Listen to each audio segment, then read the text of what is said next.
በስመ አብ ወወልድ ወመንፈስ ቅዱስ አሐዱ አምላክ አሜን። ክቡር አባታችን መልአከ ምሕረት ቆሞስ አባ እስጢፋኖስ የካቴድራላችን ዋና አስተዳዳሪ፣ ክቡር አባታችን መልአከ ሰላም ቆሞስ አባ ፈቃደ ኢየሱስ የካቴድራላችን ምክትል አስተዳዳሪ፣ የመቅደሱ አገልጋዮች፣ ካህናት፣ የድምጽ የሚሰማችሁ ተለያየ ስፍራ ተለያየ ዓለም ያላችሁ የልዑል እግዚአብሔር ልጆች፣ ከምድር ያልሆነው የእግዚአብሔር አብ ሰላም እስከ መቃብር የወደደን እስከ ሞትም ያፈቀረን የእግዚአብሔር ወልድ ፍቅር በክፉ ዓለም የሚያጸናን የሚያጽናናን እግዚአብሔር መንፈስ ቅዱስ አንድነት የእናቱ የጭንቅ አማላጃችን የወላዲት አምላክ የቅዱሳን መላእክቱ የደገኛው የቅዱስ ሚካኤል ተራዳይነትና ምልጃ ከኔም ከእናንተም ከሁላችሁም ጋር ይሁን። እንደ ሰው ያልሆነ አምላክ ሞት በሚነገርበት ዓለም ላይ በሕይወትና በጤና ጠብቆ ከትናንት ዛሬ ከቅድም አሁን ይህንን ሰዓት ሰጥቶን በያለንበት እግሮቻችን በቤቱ እንደተተከሉ አድርገን ልቡናችንን በአጸዱ አገናኝተን እግዚአብሔርን እንድንጠራው ወደ እሱ እንድንጮህ ስለፈቀደልን ገናናው ስሙ የተመሰገነ ይሁን። እግዚአብሔር ቢረዳን ቅዱስ መንፈሱ ቢያግዘን አጽናኝ ይሰጣችኋል በሚል ኃይለ ቃል እንማማራለን። የዮሐንስ ወንጌል ምዕራፍ 14 ቁጥር 16 ላይ የምናገኘው ቃል ቃሉን የተናገረው መድኃኔ ዓለም ኢየሱስ ክርስቶስ ነው። በክርስትናው የሕይወት ውጣ ውረድ ውስጥ መጽናትና መጽናናት የሚገኘው በሚያጸናው በሚያጽናናው የእግዚአብሔር መንፈስ ነው። በክርስቶስ ደም የተመሰረተችው ቤተ ክርስቲያን በክርስቶስ ደም አለትነት የቆመችው ቤተ ክርስቲያን ዓላማዋንና ተግባሯን ማከናወን የጀመረችው መንፈስ ቅዱስ ሲወርድላት ነው። ቤተ ክርስቲያን ለሐዋርያት መንፈስ ቅዱስ ሲወርድ በመንፈስ ተጠምቃ በመንፈስ ተወለደች። ቤተ ክርስቲያን በአደባባይ በይፋ ተገለጠች። የምስራቹን ወንጌል ሰበከች። ስለ ትንሣኤው መሰከረች። የክርስቶስ አካልነቷንም አሳይታለች። ለሐዋርያቶቹ መንፈስ ቅዱስ በወረደ ጊዜ የመጀመሪያው ቤተ ክርስቲያን ተመስርቷል። በክርስቶስ የተመሰረተችው ቤተ ክርስቲያን በመንፈስ ቅዱስ ጸንታ ተቋቋመች፣ ታነጸች፣ ተደራጀች። የዚህ ሁሉ መነሻ ምንጩ ክርስቶስ ነው። እሱ ደግሞ ስራው እንዲቀጥል ከብዙዎች መርጦ ያዘጋጃቸው 120 ቤተሰቦች ነበሩ። ልክ መንፈስ ቅዱስ ሲወርድ 72ቱ አርድእት፣ 36ቱ ቅዱሳን አንስት፣ ከሁሉም መርጦ የጠራቸው 12ቱ ሐዋርያት እንዲሁም እናቱ ማርያም እኒህ በአንድ ልብ ተሰብስበው ባሉበት ነው መንፈስ ቅዱስ የወረደላቸው። በዚህ በሐዋርያት ሥራ ምዕራፍ 2 ቁጥር 1 ላይ በዓለ ሃምሳ የተባለው ቀን በደረሰ ጊዜ ሁሉም በአንድ ልብ ሆነው አብረው ሳሉ ይላል። ይህ 120 ቤተሰብ በአንድ ልብ ነበሩ የተሰበሰቡት። በአንድ ልብ በተሰበሰቡት ላይ ነው መንፈስ ቅዱስ ይወርድላቸው። እግዚአብሔር ልጆች መንፈስ ቅዱስን ለመቀበል በአካል ህብረት በአካል አንድነት መሰብሰብ ብቻ አይደለም፣ የልብ አንድነት ያስፈልጋል። መንፈስ ቅዱስ የሚወርደው በልቦናችን ሰንሰለት አንድ ስንሆን ያመኑት ሁሉ የተሰበሰቡት ሁሉ መልካቸው ይለያይ፣ ቁመታቸው ይለያይ፣ ነገዳቸው ይለያይ፣ የመጡበት ይለያይ እንጂ አንድ ልብ ነበራቸው። ለዚህም ነው መንፈስ ቅዱስ ይወርድላቸው። ከሁሉም የለያቸው 12ቱ ሐዋርያት አንድ ልብ ነበራቸው። 36ቱ ቅዱሳን አንስት አንድ ልብ ነበራቸው። 72ቱ አርድእት አንድ ልብ ነበራቸው። መንፈስ ቅዱስ የሚገኘው በአንድነት ውስጥ አንድ ላይ ብናገለግል፣ አንድ ላይ እንጀራ ብንቆርስ፣ በአንድ ጥላ ውስጥ ብንኖር፣ በአንድ ቤተሰብነት ውስጥ ብንቀመጥ፣ አንድነት የሚባለው የአካል መጠጋጋት የአካል ህብረት ሳይሆን የልብ አንድነት ነው። ደግሞ እግዚአብሔርም የልብ አምላክ ነው። እግዚአብሔር የሚፈልገው ያማረውን ኤልያብን ሳይሆን አይነግቡ ያልሆነውን በአባቱ ፊት ሚዛን ያልደፋውን ዳዊትን ነው። ሳሙኤልን ያማለለ ውበት በኤልያብ ዘንድ ቢኖር እንኳን ሳሙኤልን የረታ ቁመና በኤልያብ በፊት ቢኖር እንኳን እግዚአብሔር ግን የፈቀደውና የፈለገው ውቡንና መልከ መልካሙን ኤልያብን አልነበረም። ጠረኑ ወደ ሰው ማያስጠጋው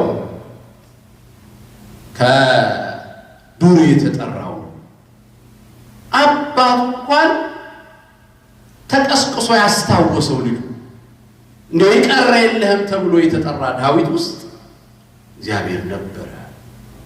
ለዚህም ነው ከጎልያድ ግዝፈት ይልቅ የዳዊት ልብ ትልቅ ነበር። ከጎልያድ ጎራዴ ይልቅ የዳዊት ጠጠር ይመዝን ነበር። እግዚአብሔር የልብ አምላክ ነው። ደግሞም ይሄንን ሁሉ ከመንገሩ በፊት ልባችሁ አይታወክ እያላቸው ነበር። ልብ ይሄ ደም የሚያስተላልፈውን ደም የሚረጨውን አይደለም። መጽሐፍ ቅዱስ ልብ የሚለው አስተሳሰብ ነው። ልብ ማዕከል ነው። የደስታችንም የሐዘናችንም ምንጩ ልባችን ነው። ስናዝን ልቤ ተሰበረ እንላለን፣ ስንደሰትም ደግሞ ልቤ ደስ አለ እንላለን። እግዚአብሔር የልብ አምላክ ነው። በልብ ላይም የሚገኝ የሚሰፍር የሚረብ እግዚአብሔር መንፈስ ነው። ልባችንን ለእግዚአብሔር ካስገዛን እንደ ኖህ በማይመች ቦታ በጽድቅ መኖር ይቻላል። በሚቆሰቁሰው ስፍራ እግዚአብሔርን ክብር፣ በኃጢአቱ ከተማ እግዚአብሔርን ጸጋ መግለጥ ይቻላል። ልብ ከቃሉ ጋር ከተቆራኘ ያመኑት ሁሉ ይላል አንድ ልብ ነበራቸው። 120 ቤተሰብ እንዴት አንድ ልብ ይኖረዋል? ከተለያየ ነገድ የተጠራው ግማሹ ከቀረጥ ሰብሳቢነት፣ ግማሹ ከአሳ አጥማጅነት፣ ከተለያየ ህይወት የተጠሩት እንዴት አንድ ልብ ነበር ሊኖራቸው ቻለ? ዛሬ አንድ ቤተሰብ አንድ አይነት ልብ የለው። ባል የሚያስበውን ሚስት በቅንነት አትተረጉምም። ሚስት የምትናገረውን ልጅም በቅንነት አታስበውም። እናት የምትናገር ሌላው ይቅርና በመንፈሳዊውም ስፍራ በቅድስናውም አደባባይ ቃላችን ይሆናል። ጡብና ሌላውን ለመስራት ግንቡን ለመስራት የሰናዖር ግንብ ባቢሎናዊ ቋንቋቸውን እንዳደበላለቀባቸው እነሱስ የእግዚአብሔርን ሀልዎትነት ለመጋፋት ሲነሱ እኛ ሀልዎትነቱን እየመሰከርን አባትነቱን እየገለጥን ልዕልናውን እየሰበክን አንድ ልብ ግን የለን። እግዚአብሔር ደግሞ ልብ ይፈልጋል። ልብ ይፈልጋል። የልብ ኤክስሬ ያለው ሐኪሞች ጋር አይደለም፣ እግዚአብሔር ጋር። ልብን አንጥሮ የሚያይ አንጥረኛው እግዚአብሔር ነው። ይሄ ከንጹህ ልብሴ ይልቅ ልቤን አጥልቆ የሚያይ ዓይን አለው እግዚአብሔር፣ የልብ አምላክ። እንዴት ተቻለ ግን 120 ቤተሰብ አንድ ልብ እንዲኖር? እንዴት ተፈቀደ 120 ቤተሰብ አንድ ሐሳብ እንዲያስብ? መንፈስ ቅዱስ አይመጣም። ካረገ በ10ኛው ቀን ነው የመጣው መንፈስ ቅዱስ ይወረደላል። 10 ቀን ለመታገስ እንዴት ቻለ? ተቁነትና ልብ ያለን እኛ አሁን ይሰጣችኋል ቢባል በኋላ ብንባል አሁንም በእግዚአብሔር ዘንድ ሊያስተምራችሁ የፈለገው ቀን አለ። 10 ደቂቃ ባለመታገስ ስንት ነገሮችን አበላሸ። 10 ደቂቃ ባለመጠበቅ፣ 10 ቀን ባለመጠበቅ፣ 10 ዓመት ባለመጠበቅ ከእምነታችን ፈቀቅ ብለን ከሃይማኖታችን ተንሸራተን ከክርስትናችን ወርደን ግን አንድ ልብ ነበራቸው። በእነዚህ ላይ ነው መንፈስ ቅዱስ በእሳት አምሳል የወረደው።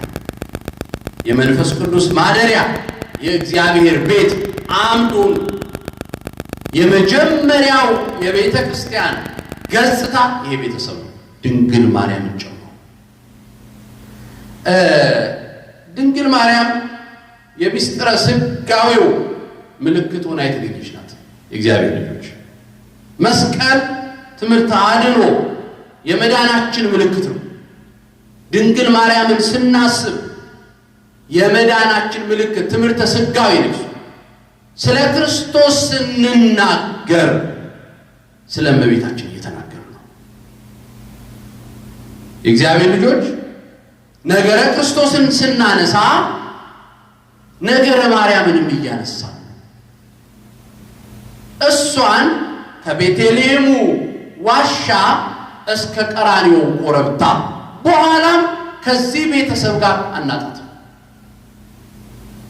በክርስቶስ ጉዞ ውስጥ እመቤታችን የሌለችበት አድራሻ የለም። የመጀመሪያው የቤተ ክርስቲያን ምስክር እመቤታችን ናት። ከ120 ቤተሰብ ጋር እመቤታችን ነበረች። ማርያም ለክርስቶስ እናት ሆና እንደተገኘች ሁሉ ለቤተ ክርስቲያንም እናት ሆና ተገኝታለች። ባመኑት ውስጥ አንዱን በቤታችን ነበረች። ለዚህ ነው በጸሎታችን ላይ እናታችን ማርያም ሆይ ሰላም እንልሻለን፣ ከአዳኝ አውሬ ታድገሽናልና ሰላም ላንቺውን እያል እንሰግድልሻለን፣ እንማልድሻለን፣ ከአዳኝ አውሬ ታድኝን ዘንድ ተማጽነንብሻል። ስለ እናትሽ ስለ ሐና ብለሽ ስለ አባትሽም ስለ ኢያቄም ብለሽ ድንግሎች ማህበራችንን ምን በይልን እንላታለን? ባርኪልን፣ ባርኪልን እንላታለን። መንፈስ ቅዱስን ከተቀበሉት ውስጥ መንፈስ ቅዱስ በእሳት ሲወርድ እመቤታችንም ነበረች። መንፈስ ቅዱስ ርቋት ነበር ማለት ግን አይደለም። ከዛ በፊት መንፈስ ቅዱስ ከእርሷ ጋር አልነበረም ማለት አይደለም። ከ120 ቤተሰብ ጋር ግን እመቤታችንም አንዷ ነበረች፣ ምስክር ናት። ስለዚህ የቱ ጋር እመቤታችን የለችም የምንለው? ትውልዱ እያጣመመ የእናትነቷን ክብር ገሸሽ እያደረገ የአማላጅነቷን ጸጋ እያክፋፋ ልዕልናዋን እየጣለ ስላለ እንጂ እመቤታችን የሌለችው የቱ ጋር? መስቀሉ ስር ነው የምናጣት? ሐዋርያቶቹ ስር? የቱ ጋር እመቤታችን የሌለችው? የግብፅ በረሃ እመቤታችን የሌለችው የት ነው? ልጇ ጠፍቶ በቤተ መቅደስ እናገኛታለን። እመቤታችን የሌለችበት አድራሻ የለም። ነገረ ክርስቶስን ስናነሳ ነገረ ማርያምን እናነሳለን። ከነዚህ ቤተሰብ ጋር እመቤታችን ነበረች። ለእነዚህ ነው እንግዲህ መንፈስ ቅዱስ ይሄ አጽናኙ በመጀመሪያ በእሳት አምሳል የወረደው። እንዲህ ይለናል የቤተ ክርስቲያናችን አባቶች 318ቱ ሊቃውንት ሁልጊዜ በቅዳሴው ላይ እንደምንሰማው ከሁሉ በላይ በምትሆን የሐዋርያት ጉባኤ በአንዲት ቅድስት ቤተክርስቲያን እናምናለን። ይህ 318ቱ ሊቃውንት የሃይማኖት ድንጋጌ የኢትዮጵያ ኦርቶዶክስ ተዋሕዶ ቤተክርስቲያን ይህንን እንደ ጸሎት ፍሬም አድርገው በቅዳሴው ክፍል ላይ አስገብተዋለች። ይህንን አድርግልን የሚል አይደል። ይሄ የሃይማኖታችን መሰረት በአንድ ከሁሉ በላይ በምትሆን ከሁሉ በላይ ይህች ቤተክርስቲያን ከሁሉ በላይ ለትርፍ የተቋቋሙ ከትርፍ ነፃ የሆኑ በጎ አድራጎት ድርጅቶች የተለያየ ሊኖር ይችላል። በምድር ላይ ተቀምጣ ሰማያዊውን ቪዛ የምታሰጥ ከሁሉ በላይ የሆነች ሐዋርያት የሰበሰቧት አንዲት ቤተክርስቲያን ይህች የኦርቶዶክስ ተዋሕዶ ቤተክርስቲያን ናት። ይህች ቤተክርስቲያን ናት። በሐዋርያት መሰረት ላይ መጀመሪያ ለሐዋርያት ለ120 ቤተሰብ በእሳት አምሳልነት መንፈስ ቅዱስ ሐዋርያት ጉባኤ በአንዲት ቅድስት ቤተክርስቲያን እናምናለን። አንከፍላትም። እኛንን እየተከፋፈልን በርና መስኮቶች እያበጀንላት እንጂ እቺ ቤተክርስቲያን አንዲት ናት። ለራሳችን ግብአት ማስፈጸሚያ ለፖለቲካው በሉት ለዘር በሉት ለተለያየ ጉዳይ የምንሰነጣጥቃት እኛ እንጂ አንዲት ናት ቤተክርስቲያን። ኬንያም ያለው ኢትዮጵያም ያለው አሜሪካም ያለው ኡጋንዳም ያለው የትኛው አሐቲ ቅድስት ቤተክርስቲያን አንዲት ናት ቤተክርስቲያን። አንዲት ብቻ አይደለችም፣ ቅድስት በሁሉ የምትገኝ ሐዋርያት። ይህችን ቤተክርስቲያን መሪዋ አስተዳዳሪዋ ደግሞ መንፈስ ቅዱስ ነው። መሪዋ አስተዳዳሪዋ መንፈስ ቅዱስ ነው። በክርስቶስ መሰረትነት የታነጸችዋ ቤተክርስቲያን በክቡር ደሙ የዋጃት ኢየሱስ ክርስቶስ አጽናኙን እሰጣችኋለሁ አለ። መንፈስ ቅዱስ ከሦስቱ አካላት አንዱ ከአብ የሰረጸ ከአብ የወጣ ከአብ የተገኘ ወልድ ከአብ እንደተገኘ መንፈስ ቅዱስም ከአብ የተገኘ ነው። የሥላሴ መሰረትነት አስገኙ እግዚአብሔር አብ። በዚህ በዮሐንስ ወንጌል ምዕራፍ 15 ቁጥር 26 የዮሐንስ ወንጌል ምዕራፍ 15 ቁጥር 26 ዳሩ ግን ከአብ ዘንድ የምልክላችሁ አጽናኝ፣ ዳሩ ግን ከአብ ዘንድ የምልክላችሁ አጽናኝ እርሱም ከአብ የሚወጣ የእውነት መንፈስ በመጣ ጊዜ እርሱ ስለኔ ይመሰክራል። ተመልከቱ። ዳሩ ግን ከአብ ዘንድ የምልክላችሁ አጽናኝ እርሱም ከአብ የሚወጣ።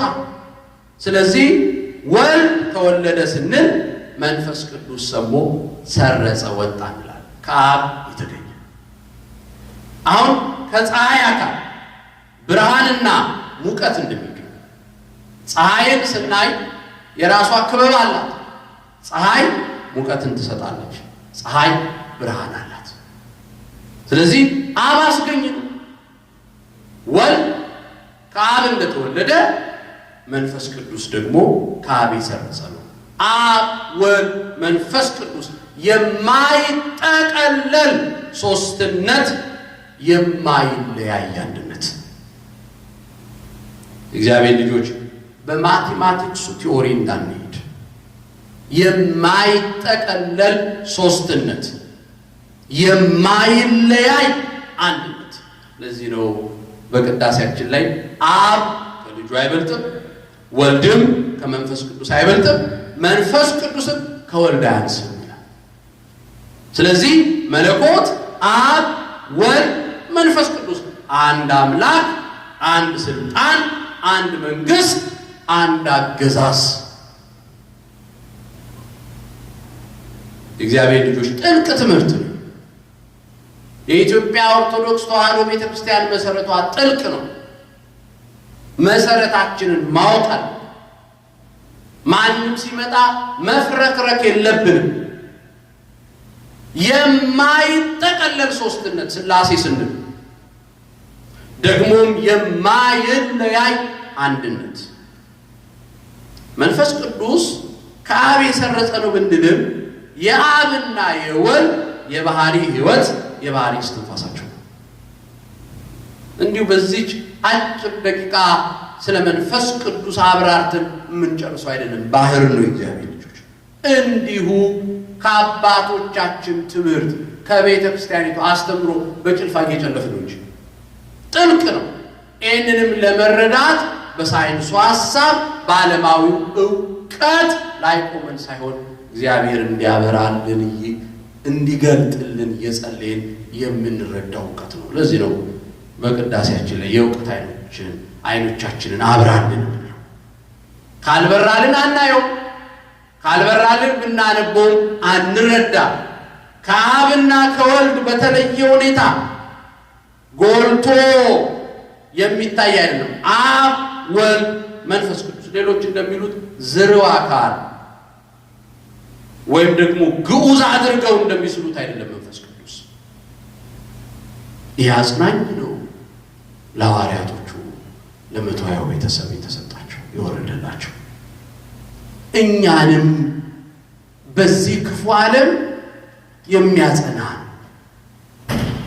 በዚህ የጭንቅ ዓለም የሚያጽናናን በእምነት ድፍረት እንድንቆም የሚያደርገን ሰንሰለቱን እንዳንፈራ እሳቱን እንዳያስደነግጠን ሰይፉ እንዳያስበረግገን በክርስቶስ ፍቅር ላይ እንድንጨክን ሳይሆን የክርስቶስ ፍቅር እንዲያስጨክነን እንድንረዳበት የሚያደርገው ይሄ ቅዱስ መንፈስ ነው።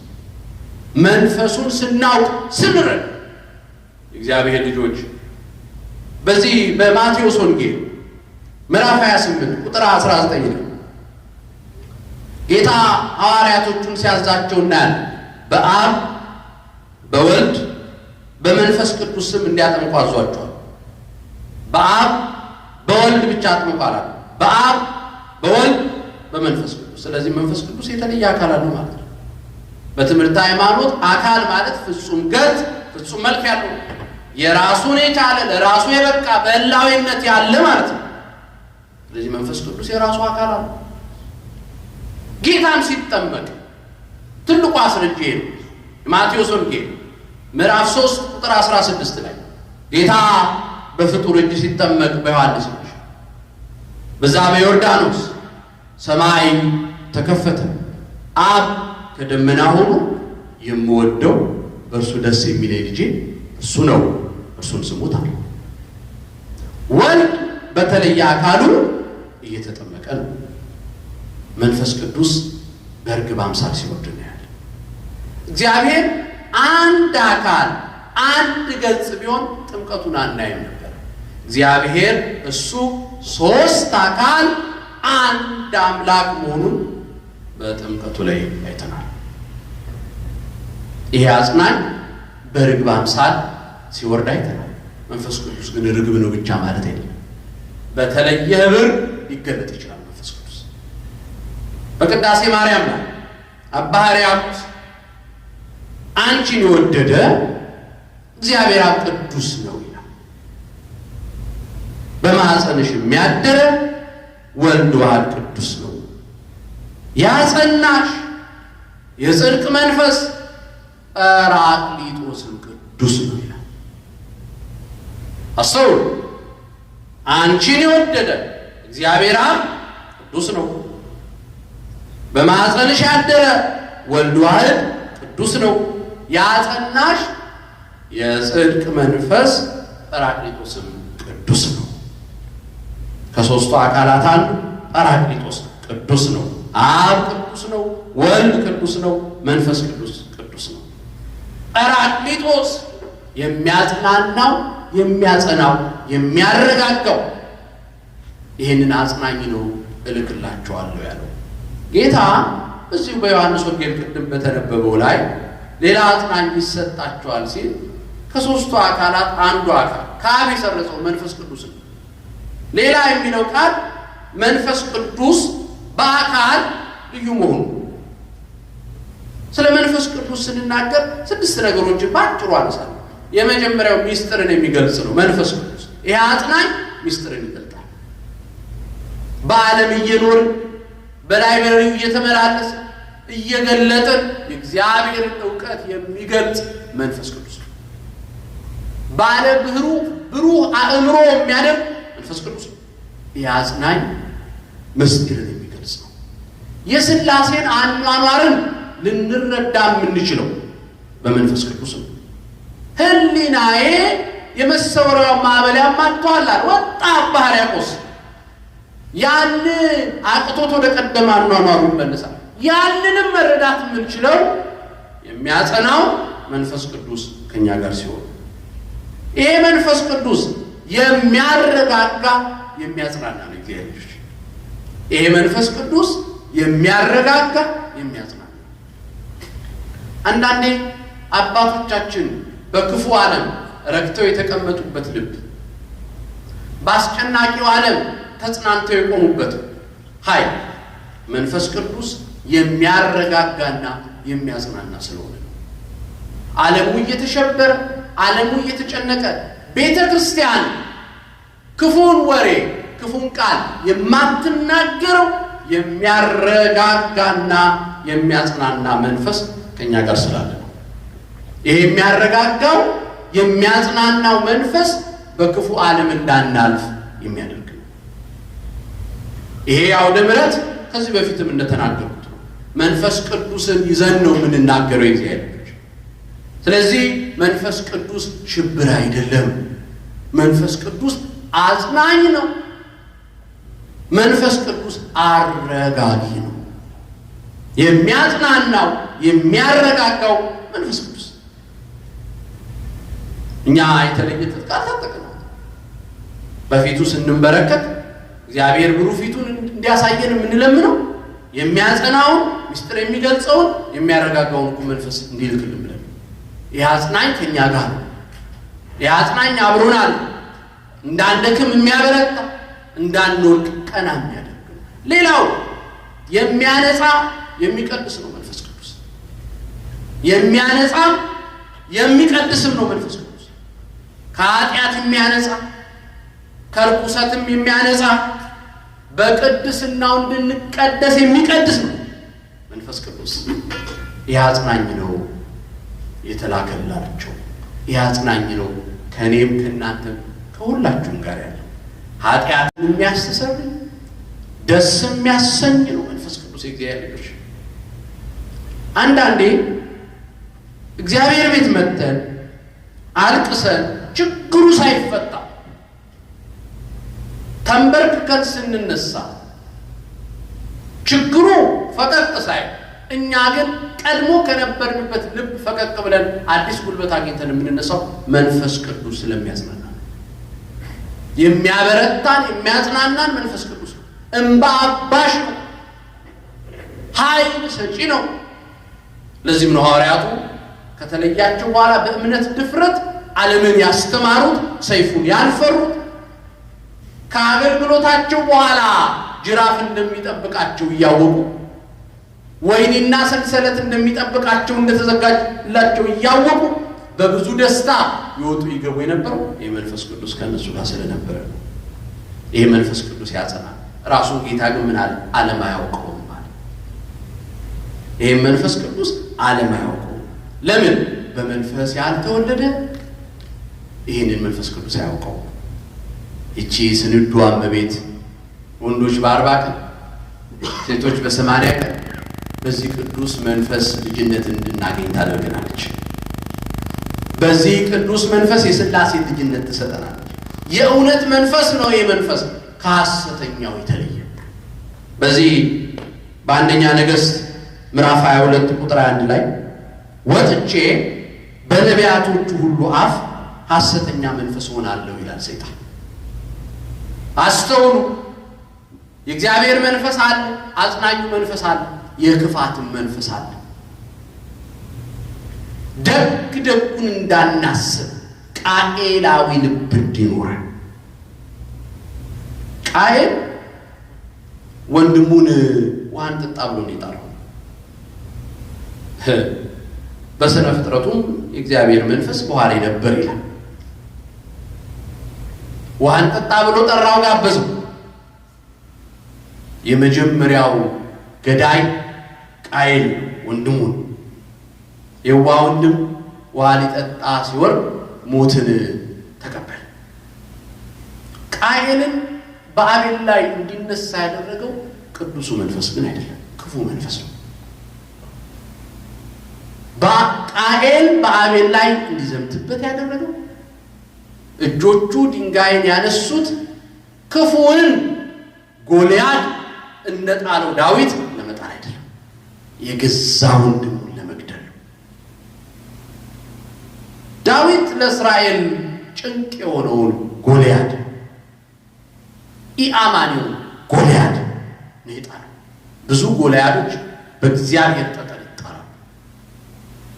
አቤል ግን ምስኪን ነው፣ ደሙ ይጮሃል፣ ደሙ ይጣራል። ብዙ አቤሎች እኮ አሉ በየጎዳናው እናብላችሁ ተብለው የሞቱ እናሻግራችሁ ተብለው ሊቢያ ላይ ኩላሊታቸው የተሸጡ አካላቸው የተወራረደ በገዛ ወገኖቻቸው ለእርድ የቀረቡ ስንት ወንድሞች ወገኖች አሉ። ቃኤላዊ ልብ አብሮ ጽዋ ያነሳል። ቃኤል ልትጠጡ ስታጎነብሱ ግን ድንጋዩን ይጥላል። ክፉ መንፈስ ነው መንፈስ። ይሄ አጽናኙ መንፈስ ባህሪ አይደለም።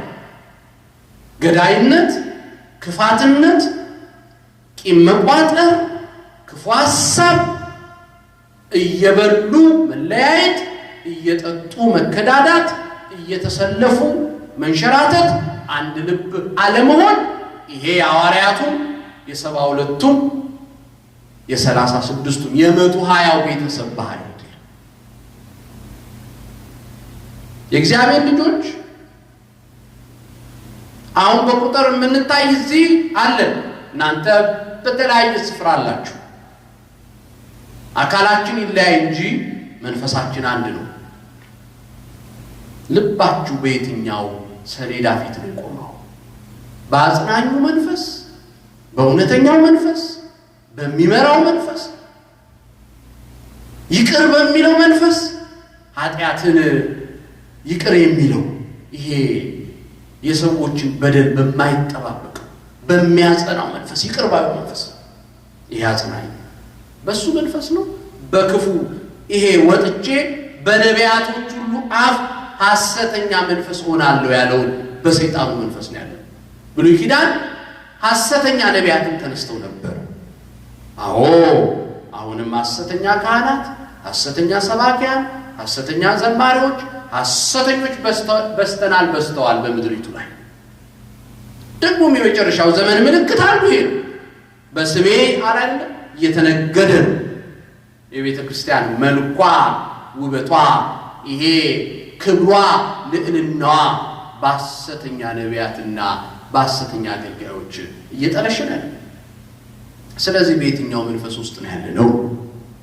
ሁልጊዜ እንደምንናገረው በዚያ አውደ ምሕረት ገብተን ለማስቀደስ በሩ ሲከፈት ለማገልገል በሌሎቹ መንፈሳዊ አገልግሎቶች ብቻ ለመደመር ናፍቀን ከሆነ የእግዚአብሔር ልጆች እግዚአብሔር እሱን አይደለም ይህን ጊዜ የሰጠን፣ ሐሰተኛውን መንፈስ እንድናወጣ የጊዜ ተሰጠን።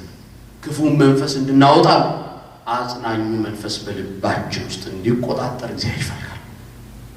ይህ መንፈስ ይመራል፣ ይህ መንፈስ ያሻግራል። ይህ መንፈስ ፍጥሞ ላይ ተቀምጣችሁ እስር ቤት ውስጥ ታስራችሁ ሰማያዊውን አኗኗር ያለ ቪዛ፣ ያለ መንሰላት፣ ያለ መንኮራኩር በመንፈስ ቅዱስ ሰረገላ እንድትወጣችሁ ትመለሳላችሁ። ሰው እንዴት በእጁ ሰንሰለት ገብቶበት ሥላሴን አኗኗር ጎብኝቶ ይመጣል? መጀመሪያ ላይ ጨረቃ ላይ የወጡትን መጀመሪያ ላይ ዓለም የጠራቻቸውን ብዙ ጠፈር ላይ የወጡትን ሰዎች ዓለም ታደንቃለች። እስር ቤት ውስጥ ቁጭ ብለው በመንፈስ አይን ተሰውረው ወጥተው የመጡትስ እና አቡነ ተክለ ሃይማኖት አጥነው አምስተኛው የመጡትስ እና ቅዱስ ያሬድ ሌሎችስ? ይሄ በቅዱሱ መንፈስ ከነሱ ጋር ስለነበረ አጽናኙ መንፈስ ያጸናናል። አጽናኙ መንፈስ ያጽናናናል። ይሄ ክፉ ዓለም ላይ እንሻገር የምንችለው አጽናኙን መንፈስ ይዘን ነው። በክፉ ዓለም ላይ ጸንተን እንድንጸና ተጽናንተን እንድንበረታ የአባቴ ቡሩካን የሚለውን ድምፅ እንድንሰማ ነበሩ ከመባል እንዲሰውረን በቀኙ እንድንቆም የቡሩካን የሚለው ድምፅ እንድንሰማ እግዚአብሔር መንፈስ ቅዱስ ያግዘን። አምነው ነበሩ ካሉ ቀርበው ነበሩ ራቁ ከመባል ይሰውረን። ይቆያል።